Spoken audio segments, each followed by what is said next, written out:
Hello, welcome once again. In previous lesson, we talked about representing single inequality on number lines and listing solutions.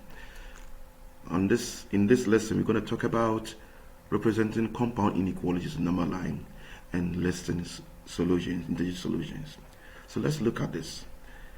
You must first know how to read this inequality. We always start from the letter. X is bigger than or equal to -2 and x is less than 3. This is how we read them. X is bigger than or equal to -1 and x is less than or equal to 4, and so on. So the first thing is to look for your two given numbers and decide the kind of dot to put on them.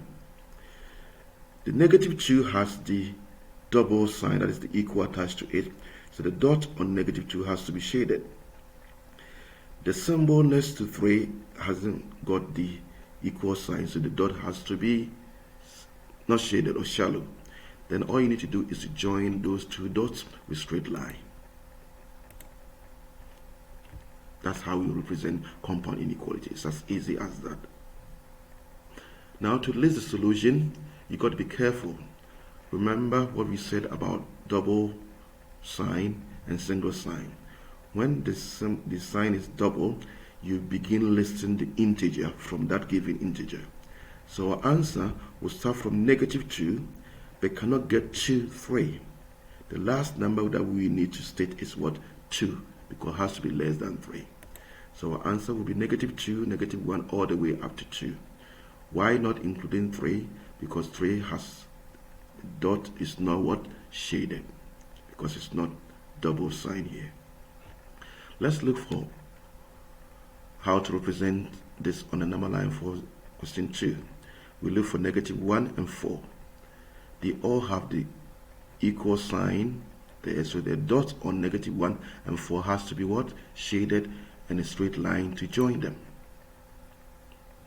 To list the answers or the solutions, we list all the positive and negative whole numbers starting from that given number, because they are all whole numbers. So the answer will be -1 all the way to +4. Now let's look at a situation where we have fractions. How do we represent inequality when it's involving fractions? Okay, so we must first look for where -1 3/4 will be, and the same for 4.5. Now you need to understand that -1 3/4 is between -2 and -1. So this is where it's going to be. It doesn't have to be exact, just anywhere between -2 and 1 is okay. Now what sort of dot would that be? It has a double sign because it has the equal sign with it, so this has to be a shaded dot. 4.5 will be between 4 and 5. It has the double sign with the equal sign, so that one has to be a deep dot as well. So you put deep dot on both of them and join with a straight line. Now when it comes to listing, remember integer means whole numbers. Looking at this line, moving from this point all the way to that point, what is the first whole number that you see? It's -1. What is the last whole number that you see?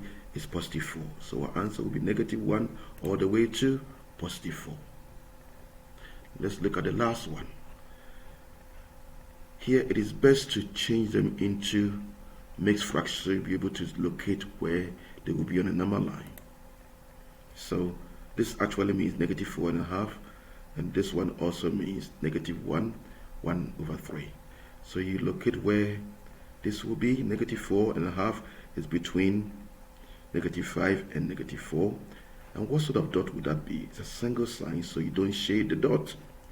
-1 and a third is also between -1 -2, so you look for the positions. They all have unshaded dots and join with a straight line.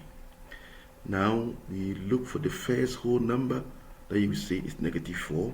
The last whole number you see is -2, so our answer will be -4, -3, -2. So this is how we list integer solutions for compound inequalities. Next, we'll look at how do we write inequality statements, either from the inequality statement from a mathematical point of view into words, or words back into using the inequality symbols. That will be next video.